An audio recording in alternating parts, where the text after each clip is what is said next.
Okay, let's just get right into it. You're out for a drive in your Jeep, everything's perfect, and then, bam, that check engine light pops on. Ugh, it's so frustrating, right? And you're just left wondering, what is going on? Well, if you've hooked up a scanner and it's flashing the code P0105 at you, don't worry. You are in exactly the right spot. We are going to crack this code together. Yep, that's the one. That little orange engine icon, it's amazing how something so small can cause so much stress, isn't it? But look, it's a super common thing for Jeep owners. It's just your ride's way of saying, hey, I need a little bit of attention over here. So you do the smart thing, you plug in a code reader, and this is what you get. P0105. I know, it sounds super technical, maybe a little intimidating, but it's not. Think of it as the first clue in a mystery, and we're going to follow that clue all the way to the solution. So let's start unraveling this thing. What is this P0105 code? What is your Jeep actually trying to tell you with this message? Okay, so here's the official technical jargon. P105 means there's an issue with the manifold absolute pressure sensor circuit. I know that's a mouthful, but stick with me. We're going to break this down into simple, everyday language right now. Let's make this easy. Your Jeep has a computer. We call it the PCM, and it's basically the brain of the whole operation. Now, that brain needs to know exactly how much air is coming in so it can mix a perfect amount of fuel. The P0105 code is just a signal that the brain is getting bad info about the air pressure. And when that recipe is wrong, the whole engine feels it.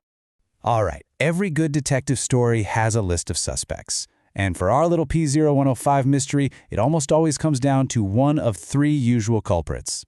Let's line them up. And this, right here, is our roadmap. I love this because it lays it all out for us.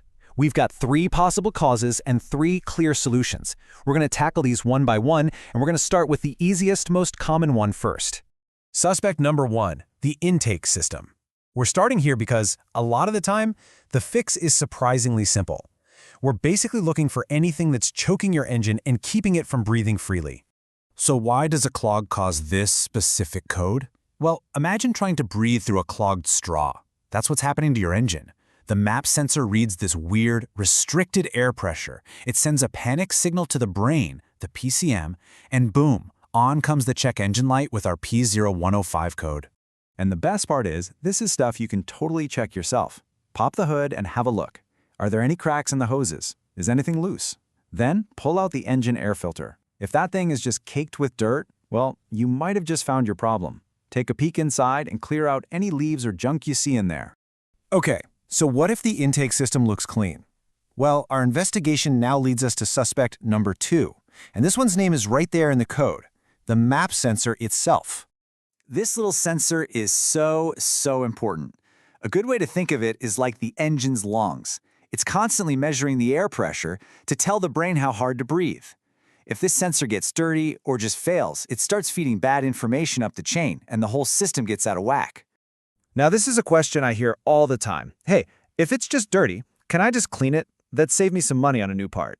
And the answer is, yes, you can try cleaning it. But, and this is a big but, you have to be super careful. This is a delicate little piece of tech, and there is one very common thing people do that will absolutely destroy it. And here it is, folks. This is probably the most important warning in this whole explainer. A direct quote from the experts. Whatever you do, and I mean whatever you do not use shop air to clean out your map sensor. That blast of compressed air can just obliterate the delicate parts inside. It's an instant kill move for that sensor. So what's the right way to do it? Gently. So gently. Use a clean, soft cloth, maybe a tiny, soft brush, and just carefully wipe away the grime. Now, if you clean it, put it back, and that P0105 code pops right back up, that's a pretty clear sign the sensor's toast and it's time for a new one. All right, so you've checked the intake, you cleaned or replaced the map sensor, but that stubborn orange light is still glaring at you. Now we have to consider our last and most serious suspect, the brain of the Jeep itself. The PCM is the master computer that runs pretty much everything related to your engine. Now, truth be told, it is the least likely cause for a P0105 code, but a problem with the PCM is a big deal. It's like the conductor of an orchestra suddenly forgetting how to read music. The whole performance just falls apart. Okay, We've looked at all the evidence, we've interviewed all the suspects. Now let's pull it all together into a simple, clear plan you can follow to solve this thing once and for all. Here's your step-by-step game plan. Number 1, always start simple. Check the intake system for blockages. It's easy, it's free, and it's a common cause. If that's all good, you move to the map sensor. Try a gentle cleaning or replace it if needed. And only if those two things don't fix it, do you start thinking about the PCM. And at that point, you're going to need a pro. So if you remember one thing today, let it be this. Always follow the path from the simplest fix to the most complex one. Seriously, it'll save you so much time, so much money, and a massive headache. You don't want to be the person who shells out for a new computer when all you needed was a $10 air filter, right?